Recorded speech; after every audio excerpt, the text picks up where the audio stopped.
మాకైతే నమ్మకం లేదండి. ప్రతి ఒక్క మహిళకి ఈరోజు రాష్ట్రంలో ఉన్న వాళ్ళకి అసహ్యం వేస్తుంది. నిజంగా చెప్పాలంటే ఇలాంటి దౌర్భాగ్యున్నా మనం ఎన్నుకున్నాము, ఇలాంటి సభ్యత సంస్కార హీనున్నా మనం ఎన్నుకున్నామని ఈరోజు అందరూ సిగ్గుతో తల ఉంచుకునే పరిస్థితులు ఆంధ్ర రాష్ట్రాన్ని తీసుకొచ్చి పెట్టినందుకు రెండు చెంపు రెండు చెంపలు వాయించుకోవాలండి ప్రజలే. ఇలాంటి దరిద్రుడికి ఓటేసి మనం గెలిపించుకున్నందుకు. ఎందుకంటే ఒక మహిళగా నాకు చాలా కడుపులో మండిపోతుంది ఆ మాటలకి. అసలు ఈ రోజు ఆంధ్ర రాష్ట్ర భవిష్యత్తు తీసుకొచ్చి అలాంటి వ్యక్తి చేతిలో పెట్టామే, ఇంత విఘ్నత లేని వ్యక్తిని ఎందుకు ప్రజలు ఆ రోజు మద్దతు ఇచ్చారు అని చెప్పి అసహ్యం వేస్తుంది.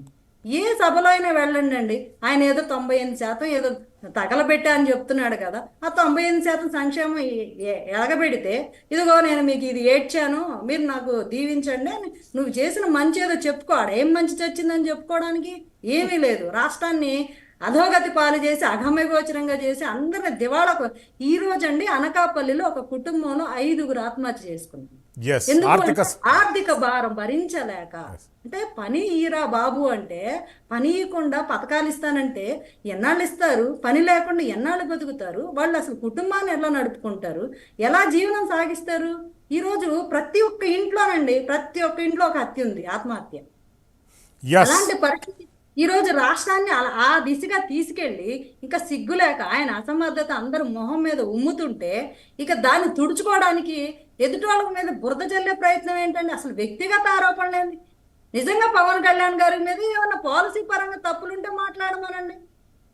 అసలు వ్యక్తిగత విమర్శ ఎవరైతే చేస్తున్నారో అంటే జనసేన టీడీపీ అలయన్స్ అయిన తర్వాత జగన్మోహన్ రెడ్డి గారి వెన్నులో వణుకు పుట్టిందన్న మాట ఆయన క్లియర్గా, ఆయన ఫేస్ చూస్తే, ఆయన మాటలు చూస్తే అర్థమైపోతుంది క్లియర్గా.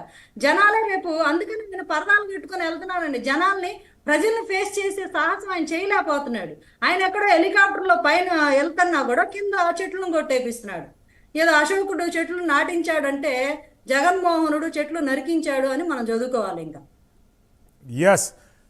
సుహాసిని ఆనంద్ గారు మనతో పాటు, శివభరత్ గారు మళ్ళీ. సుహాసిని ఆనంద్ గారు, ఆంధ్రప్రదేశ్ రాష్ట్రం మహిళలపై జరుగుతున్నటువంటి క్రైమ్ రేట్ దినదిన అభివృద్ధి చెందుతుంది అనేటటువంటి ఒక తాజా సర్వే ఒకటి వెల్లడైంది.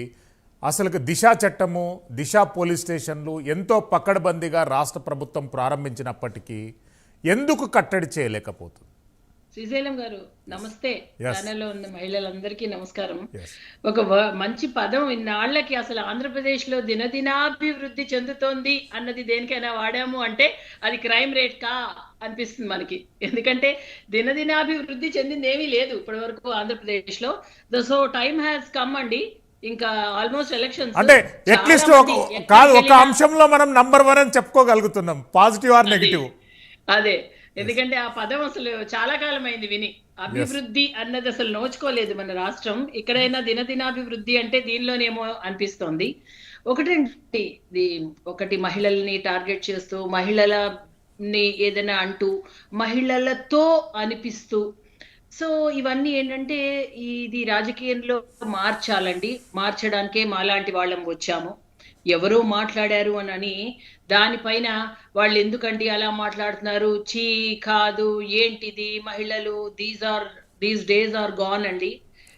క్లియర్ గా మనము చేయాల్సింది ఏంటి అంటే వాళ్ళకన్నా వీళ్ళు బెటరు, వీళ్ళు తిట్టట్లేదు అని లేదండి. ఈ రోజు అసలు కొంత విలువలు అయితే రాజకీయంలో తగ్గిపోతున్న వేళ అసలు ఏది ఉంది మహిళలకి భద్రత, ఏమేమి ఉన్నాయి అసలు మహిళల ముందు భద్రత జరిగేది అని ఈ మధ్య అండి మిషన్ శక్తి అని కేంద్ర ప్రభుత్వంలో ఒక ఇంపార్టెంట్ పథకం వచ్చింది. చాలా మందికి తెలియదు అది. సంబల్ సామర్థ్య అని. ఈ సంబల్ అనేది భద్రత గురించి చాలా కీలకమైన పాయింట్స్.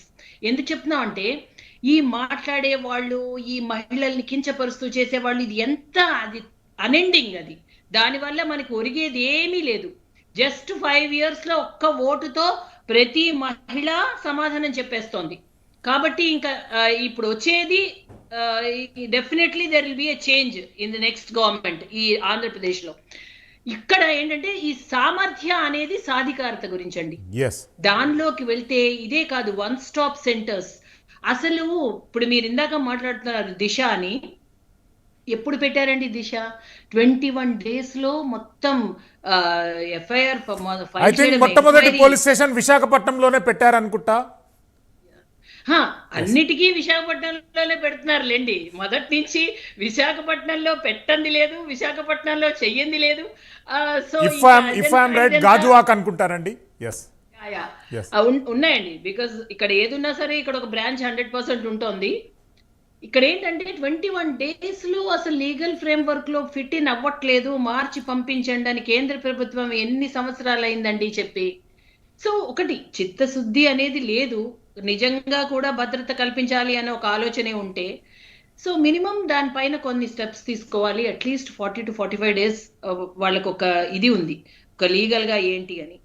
ఇప్పుడు ఈ మధ్య ఇంకా మహిళల పైన పెరుగుతున్న క్రైమ్స్ ని బట్టి లీగల్ గా సెక్షన్స్ ని కూడా చాలా వరకు మార్పులు చేయడం జరిగిందండి పార్లమెంట్ వేదికగా. ఈ మధ్య అమిత్ షా గారు కూడా చెప్పారు, కొన్ని అన్నెసెసరీ పెండింగ్ ఉన్నవన్నీ కూడా తీసేశారు.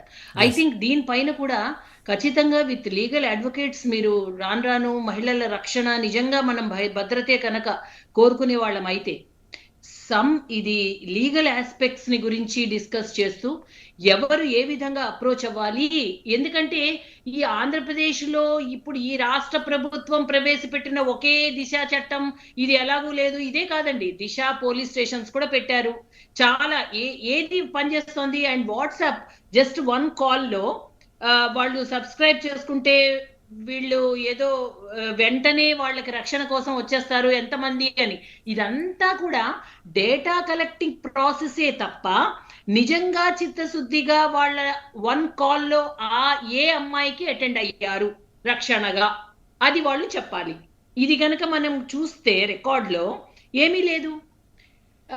ప్రతి 50 ఏళ్లకి ఏ విధంగా వాలంటీర్ వెళ్ళి ఆ డేటా కలెక్షన్ ఎంతమంది పెద్దవాళ్ళు ఉన్నారు, చిన్నవాళ్ళు ఉన్నారు, అమ్మాయిలు ఉన్నారు, పురుషులు ఉన్నారు, ఈ ఇంపార్టెంట్ డేటాల్ని కలెక్ట్ చేయడంలో ఉన్న ఇంట్రెస్ట్ భద్రత అన్న దానిలో అసలు లేదండి. వాట్ ఎవర్ వాళ్ళు ఏది పెట్టినా.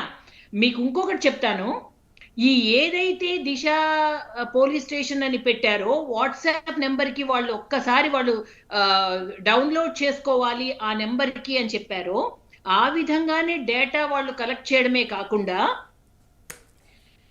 ఇప్పుడు కొన్ని వాళ్ళు బయోమెట్రిక్ ఈ సంతకాలు పెట్టి ప్రతి చోట వీళ్ళ నెంబర్స్ తీసుకోవడం అన్నది కూడా చాలా చోట్ల జరుగుతోందండి.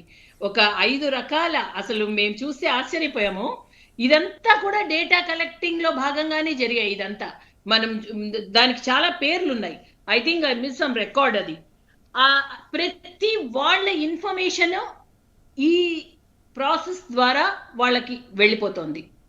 సో ఇక్కడ ఏంటంటే 100% ఇది మహిళల్నేమో పక్కన రానివ్వరు. డెఫినెట్లీ ఇది కబుర్లు చెప్పడమే తప్ప రాజకీయంలో కానీ ఇంకొకటి కానీ అన్ని అందరూ నోట్తో మాట్లాడడమే కానీ మనం ఈ మధ్య లక్కీగా 33% తెచ్చుకున్నాం. డెఫినెట్లీ 2029లో పార్లమెంట్ అసలు వైభవంగా ఉంటుంది. డెఫినెట్లీ 33